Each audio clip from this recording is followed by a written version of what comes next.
cái quả còn lại đi, không sợ chọc vào chân. Rụng mất rồi còn đâu.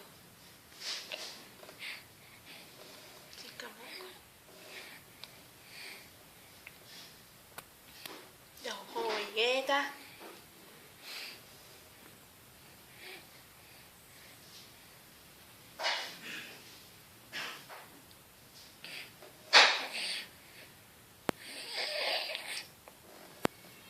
Chưa đứt được. Con Thích lấy- cái của nó cơ. Chưa bóc vỏ con. Bóc đi cho nó ăn cái đấy. Đưa mẹ cầm hộ cho. Tôi không cần. Từ từ con. Từ từ.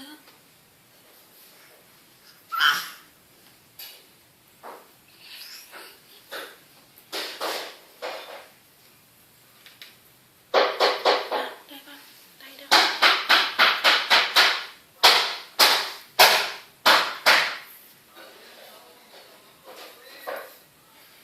Một tay thôi là được rồi con.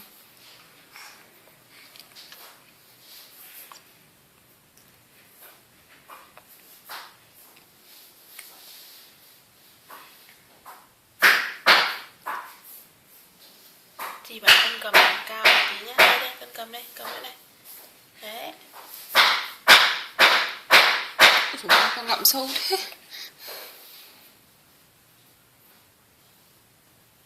Tham à.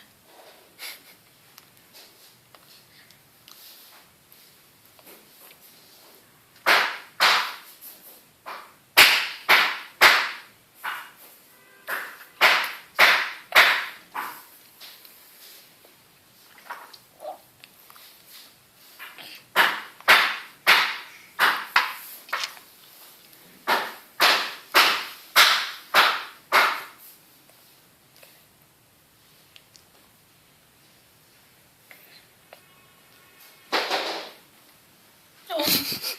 Giỏi à. Mất cả miếng rồi. Thôi gì cầm một con nhá. Miếng này nó mất vỏ rồi con ạ. To Quá không hút được. Thế chị Chi ấy bảo là mất khoảng 2 tuần chúng nó cắn miếng rất to, xong sau tự nó sẽ biết điều chỉnh cắn nhỏ lại. Ai rồi cắn tay gì ra.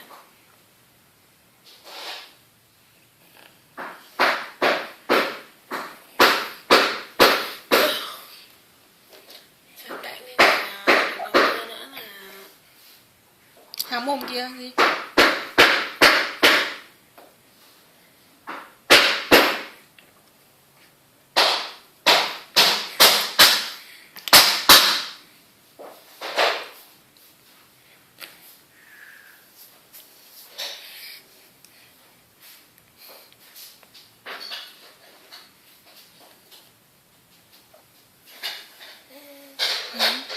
Không biết trong đấy còn mình chuối.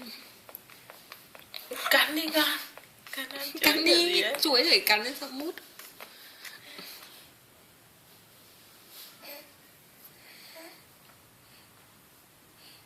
Tự nhiên từ hôm biết ăn mì thành ra cái gì cũng mút mút.